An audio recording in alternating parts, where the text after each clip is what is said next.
Mezani mwa Mseto Media tumefikiwa na taarifa ya majonzi kulihusu Kanisa Katoliki nchini. Vilio lakini pia huzuni vimetanda kwa maaskofu, mapadri, watawa pamoja na waumini. Mungu hawatie nguvu kuweza kuvuka kipindi hiki kigumu. Nitumie nafasi hii kwa moyo wa upole kukumbusha kubonyeza maneno mekundu yaliyoandikwa subscribe kisha alama ya kengele ili usionapitwe na taarifa zetu. Lakini ili kanisa liweze kujiendesha na kueneza dini na kutoa mafundisho ya kiimani, lazima liwe na viongozi ama wapakwa mafuta na kuweza kuongoza kondoo wa Bwana, ambapo kwa upande wa Kanisa Katoliki kuna mapapa watakatifu, kuna makardinali, kuna maaskofu, maparoko, mapadri, makatekista, lakini pia watawala wengine na kadhalika. Sasa kutoka kwa Askofu Raichi wa parokia ya Jimbo Kuu Dar es Salaam tumefikishiwa taarifa ya majonzi ya taarifa ya kufariki dunia kwa paroko na padri wa jimbo hilo. Taarifa inasema hivi, nitakwenda kusoma.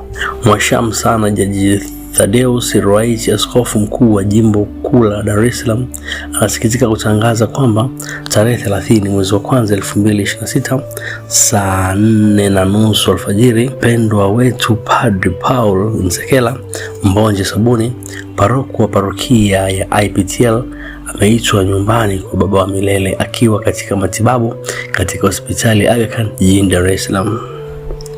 Mazishi yatafanyika siku ya Jumatano tarehe 4 mwezi wa pili 2026 katika makaburi ya mapadri yaliyopo katika kituo cha Hija Pugu, na misa mazishi itaanza saa 3 kamili asubuhi.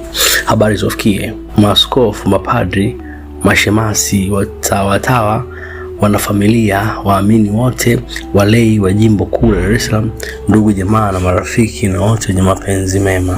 Hiyo ndo taarifa ya majonzi ya kifo cha paroko na padri wa Jimbo Kuu la Dar es Salaam iliyotolewa na Askofu Ruwa'ichi Ringo. Sisi tunatoa pole kwa askofu, kanisa na waumini wote kwa ujumla. Mwenyezi Mungu aiweke roho ya marehemu alipema peponi, na wewe pia waweza kuacha maneno yako ya kumtakia mwisho mwema baba paroko. Mimi naitwa African Haruben wa hapa Mseto Media. Hakikisha umesubscribe, comment, like na kushare. Mseto Media, we connect everywhere.